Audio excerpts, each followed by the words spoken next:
हमारे आदरणीय नरेंद्र मोदी जी,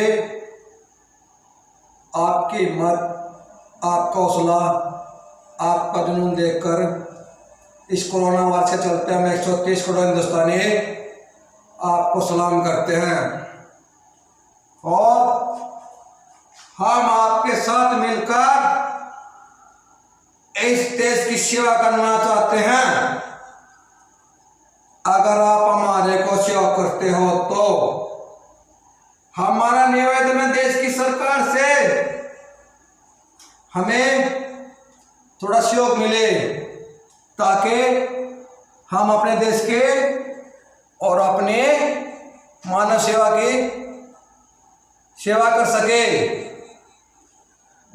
और मैं कहना चाहता हूं मेरे देश के देशवासियों से, प्लीज कृपया करके कोई भाई इस समय कोरोना वायरस के चलते कोई राजनीति मत करे।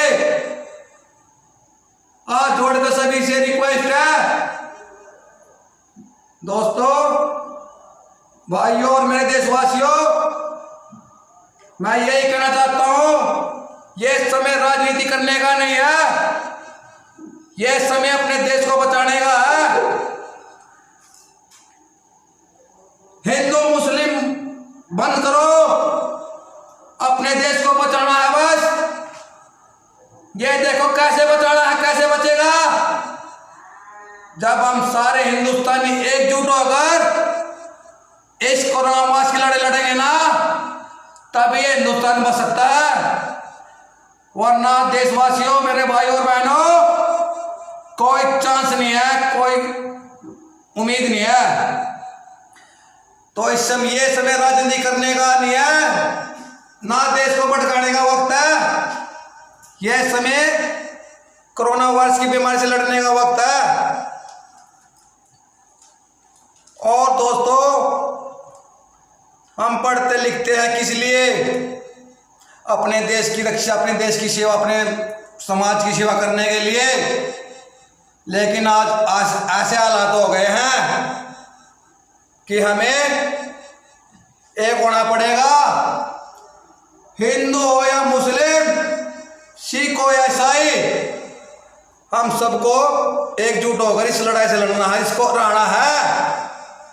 वरना दोस्तों, यह दुनिया में बैसेगी। और हमने जो भी लड़ाई लड़ी है ना, देश के नौजवानों ने, कभी हमने कोई लड़ाई हारी नहीं है। या आज़ादी की लड़ाई हो या कोरोना वायरस की हो। और मेरे देशवासियों, मैं आपसे एक ही अपील करूंगा, आप घर पे रुकिए। जो बच्चे हैं, माता बहनें हैं, बुजुर्ग आदमी, आप घर पे रुकिए। हम जिम्मेदारी लेते हैं देश को बचाने की। आप हमारे तरीके से, देश की सरकार के तरीके से आप चलिए। हम वादा करते हैं, हम देश को इस संकट से, इस तूफान से, किश्ती को निकाल कर किनारे पे लेके आएंगे। हम वादा करते हैं, प्रॉमिस करते हैं आपको सभी को। लेकिन आपको घर पे रहना पड़ेगा और हमें जरूरतमंदों के लिए दवाई, भोजन, राशन, जो भी गरीब को या अमीर कोई भी हो, या मतलब बुजुर्ग हो, किसी के बच्चे दूर हो, से कहीं पर भी है, हमारा फर्ज बनेगा उस तक मदद पहुंचाने का। दोस्तों, एक होने का वक्त आ गया है, क्योंकि जब तक युवा शक्ति, नौजवान नहीं जागेंगे, इस देश का समाधान नहीं होने वाला है। क्योंकि आपको भी पता है, सरकार को भी पता है, हमें भी पता है। इसलिए कहता हूं आपसे हाथ जोड़कर सभी से, दोस्तों एक हो जाओ और अपने देश को बचा लो। क्योंकि जब जब देश पर संकट आया है, देश की युवा शक्ति ने देश को बचाया है। आज वह फैसले घड़ी, इम्तिहानी घड़ी फैसले आ गया है। आज हमारा फर्ज बनता अपने देश को बचाने का, अपने बुजुर्गों को बचाने का, अपने बच्चों को, अपनी माता बहनों को बचाने का समय आ गया है। और मैं आज जोड़ के आपसे ये अपील करूंगा, दोस्तों आप हम एक दूसरे में कमी निकालने से अच्छा अगर इस समय हम इस कोरोना वायरस की लड़ाई लड़ेंगे ना तो हम जीत सकते हैं, अगर हम एक साथ हो जाएंगे तो दोस्तों आज जोड़कर आप सभी से एक अपील है, अपने देश को बचाना है। कैसे बचाना है वो हम आपको बता देंगे, सरकार बता देंगे। ये वक्त सिर्फ एक साथ होने का है, सारी बातें भूल जाए, दूसरे में कमी नहीं निकालनी है, सिर्फ देश को बचाने की सोचो पे, ठीक है। गरीबा तक जिसको जरूरत है, एम्बुलेंस की जरूरत है, दवाई की जरूरत है, राशन की जरूरत है, देश के नौजवान भी पहुंचाएंगे। बुजुर्ग आदमी अपने घर पर रहेंगे, रामायण का पाठ करेंगे, गीता का पाठ करेंगे, हवन करेंगे, तपस्या करेंगे, ये करेंगे। माता बहनें गरीबों के लिए भोजन बनाएंगी और भाई जो जरूरतमंदों के लिए उसको पहुंचाएगा। गौ माता के लिए एक रोटी बनाएंगी, जानवरों के लिए, पशुओं के लिए खाना तैयार करेंगे घर पर। यह समय पैसे का नहीं है, किसी को सोना हीरे मोती जरूरत काम नहीं आएंगे, इस टाइम सिर्फ एकता काम आएगी और एकता दिखानी पड़ेगी। दोस्तों मेरे देशवासियों, मां जोड़ क्या से अपील कर रहा हूं, एक होना पड़ेगा। अब बोलो या हालत खराब होने के बाद बोलो, लेकिन अब तक सिचुएशन कंट्रोल में है, अभी देश बच सकता है अगर हम चाहेंगे तो। ऐसा ना हो सर के ऊपर से पानी निकल जाए और बाद में हम गए हम अब देश का बेड़ा उठाएंगे, देश को संभालेंगे, फिर कुछ नहीं फायदा सर के ऊपर से पानी जाने के बाद। अभी वक्त है देश को बचाने का और अपनी हिम्मत दिखाने का। दोस्तों जब जब देश पे संकट आ रहा है, देश के नौजवानों ने देश की जिम्मेदारी उठाई है और लड़ाई जीत कर दिखाई है, कोई भी लड़ाई हो, और सरकार हमें सहयोग करेगी और देश को बचाएंगे। और आने वाले वक्त में अगर हम ये लड़ाई जीत जाते हैं और हमारी पीढ़ियां, हमारे बच्चे आने वाले ये पूछेंगे आपने देश के लिए क्या किया था, क्या आप अपने बच्चों की नजरों में आंख में आंख मिला के ये कह सकते हो माने अपने देश के लिए देश की सेवा की थी, मानव सेवा की थी? तभी कह सकते हैं जब हम देश की सेवा कर सकते हैं। आप उनको बताओगे बेटे कि जैसी बीमारी आई थी, ये आया था, सारा देश सारी दुनिया बंद हो गई थी, लॉकडाउन हो गया था, मंदिर बंद हो गए थे, मस्जिद बंद हो गई थी, और तब बच्चा आपसे एक ही बात पूछेगा, पापा जी आपने क्या किया था देश के लिए? क्या आप अपना झेट हो गए कह सकते हो हाँ मैंने देश की सेवा की थी? ये बताओ आप दोस्तों। जो भी कोई भी लड़ाई कुछ भी हुआ तो देश के नौजवानों ने हमेशा लड़ाई को जीत के दिखाया है। इस समय देश की सरकार को और देश की जनता को नौजवानों की जरूरत है। क्या आप अपना फर्ज निभाओगे? जब हमारे शहीद भगत सिंह, चंद्रशेखर आजाद, राजगुरु सुभाष चंद्र बोस अपने देश के लिए अपनी जान की बाजी लगा सकते हो और शहीद हो सकते हैं, क्या आप अपनी जान की बाजी लगा सकते हैं क्या? यह दोस्तों पुण्य करने का वक्त है और आपका इम्तिहान का वक्त है। अगर इस समय भी आपने देश की सेवा नहीं की ना तो कुछ नहीं।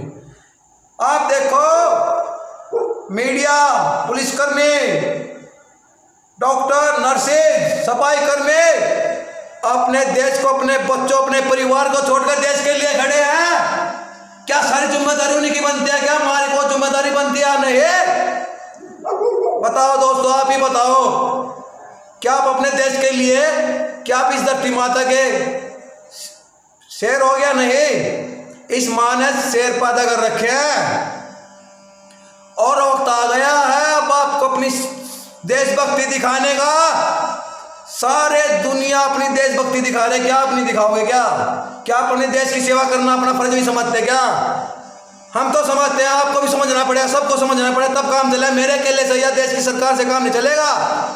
हम सबको एक साथ एकजुट होकर ही देश की सेवा कर सकते हैं, तभी काम चलेगा दोस्तों। और ऐसा करना पड़ेगा क्योंकि हमारा फर्ज, हमारी जिम्मेदारी बनती है, हमें अपना फर्ज निभाना पड़ेगा। अगर आप अपनी जिंदगी में, अपनी लाइफ में 10 की या 50 की, 100 की, 200 की, 1000 की जान बचा गए ना, तो आपसे बड़ा देशभगत, आपसे बड़ा धनवान, आपसे बड़ा गुणवान, आपसे अंतर्यामी, आपसे बड़ा पैसे वाला धरती पे कोई नहीं होगा। क्योंकि इस समय पैसा, सोना, हीरे जवाहरात कुछ नहीं काम कर रहा है। इस समय सिर्फ आदमी की मत, आपका हौसला, आदमी की मेहनत काम कर रही है। और हमें अपने मेहनत दिखानी पड़ेगी, दिखाना पड़ेगा दुनिया को। देश के नौजवान किसी से कम नहीं है। समय आने पर नौजवान देश के अपनी जान की बाजी लगा देते हैं जब जब देश पर संकट आया है। और एक बात और कहना चाहता हूं दोस्तों, ये पुण्य करने का सबसे बड़ा अच्छा समय है तो थोड़ा समय थोड़ा वैसा, लेकिन इस समय जो देश पर संकट, कुदरत का संकट या कैसे भी संकट आया है, इस समय हमारा सिर्फ एक ही फर्ज बनता है, अपने देश की सेवा करने का, मानव सेवा। ऐसा ना हो कल आने वाले समय में बीमारी से बाद में मरे, पहला गरीब आदमी भूख से मर जाए, तो ये पाप हमको लगेगा। और मैं उनसे एक बात और कहना चाहता हूं, जो डॉक्टरों पे, पुलिसकर्मियों पे पत्थर फेंक रहे हैं, दोस्तों ऐसा नहीं करना है। क्योंकि अभी हमारे किस्सा है, ये आपके लिए खड़े हैं, इन्हें कोई शौक नहीं है हॉस्पिटल में खड़े 24 घंटे, 36 घंटे, 72 घंटे खड़े होने का। किसके लिए खड़े हैं ये सिर्फ हमारे परिवार के लिए खड़े हैं। इनके साथ अगर हम जो बदतमीजी करते हैं वगैरह वगैरह, तो ये अच्छी बात नहीं है। ठीक दोस्तों, तो ऐसा ना हो, ये देखो जो हमारे साथ होता है, अगर कोई हमारे परिवार के साथ करता तो हमें कितना फील होता है, कितना बुरा लगता है। तो अपने परिवार के साथ करना हमारा ऐसा अच्छा नहीं लगता। तो सबको अपना परिवार समझो, हिंदू या मुस्लिम, सिख, ईसाई हो, सारे हम भाई हैं। ये आपस में लड़ने का वक्त नहीं है, ये वक्त सिर्फ इस बीमारी से लड़ने का है। और कैसे लड़ना है आपको पता है, हमको भी पता है। ठीक है दोस्तों, तो एक बार मिलकर बोलो भारत माता की जय, वंदे मातरम। और कोरोना वायरस मुर्दाबाद, इसको तो हम 2020 खेल लेंगे इसके साथ तो, और इसका ऐसा तमाशा बना देंगे, आपको पता है। क्योंकि जब जब हम हिंदुस्तान के साथ जो कोई भिड़ा या टकरा है, उसका हमने उसका बढ़िया इंतजाम बांधा है। तो इसलिए दोस्तों आप सभी एक साथ होकर मिलकर लड़ना है। ठीक है, ओके, वंदे मातरम, भारत माता की जय।